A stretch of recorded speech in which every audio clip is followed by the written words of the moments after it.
The rule of thirds. In composition, the rule of thirds is a rule of thumb, or guideline, which applies to the process of composing visual images such as designs, films, paintings, and photographs.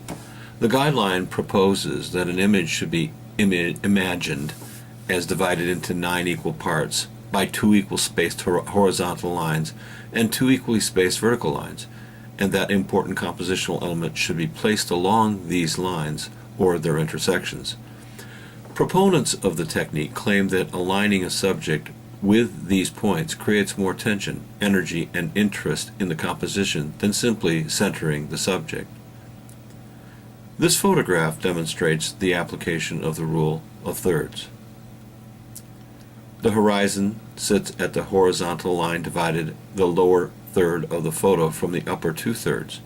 The tree sits at the intersection of 2 lines, sometimes called a power point or a crash point. However, points of interest in the photo do not have to actually touch one of these lines to take advantage of the rule of thirds. For example, the brightest part of the sky near the horizon where the sun recently set does not fall directly on one of the lines, but does fall near the intersection of 2 of the lines, close enough to take advantage of the rule. Does it work in illustration? Let's look at Edmond Dulac's painting The Little Mermaid. The prince asked who she was. Dulac was a great user of empty space, and to his advantage, partly because he tended to abide by the rule of thirds. Here Dulac has placed the column and the horizon line perfectly along the line of thirds. But what if he didn't? With the column and the horizon line in the center of the image, the result is less successful.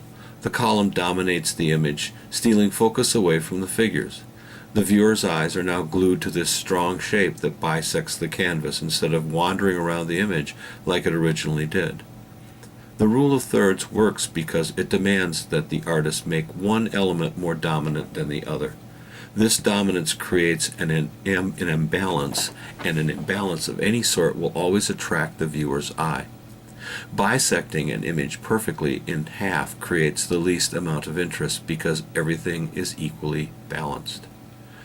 The fact that the composition is divided into precise thirds is really of minimal significance. You should divide your composition into 4th, 5ths, or even 10ths. So long as there's some sort of imbalance, the composition will exhibit tension. As you will soon see, this concept of imbalance applies to many aspects of composition, including value and color.